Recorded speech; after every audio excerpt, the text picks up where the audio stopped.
भइरहेछ ल। यो 2082 सालको चाहिँ वैशाख महिना 1 गते हार्दिक बधाई, ह्याप्पी न्यू इयर। शुभकामना सम्पूर्ण नेपाली दाजुभाइ तथा दिदीबहिनीहरूमा देश विदेशमा रहनुहुने सम्पूर्ण नेपाली दाजुभाइ दिदीबहिनीहरूमा सुख शान्ति सुस्वास्थ्य अनि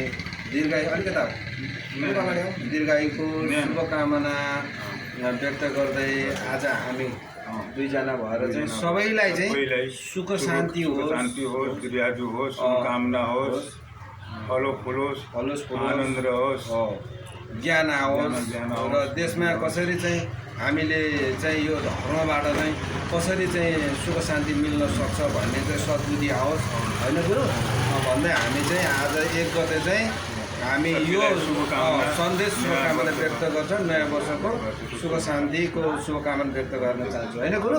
ल हजुरलाई है त है शुभकामना हजुरलाई पनि।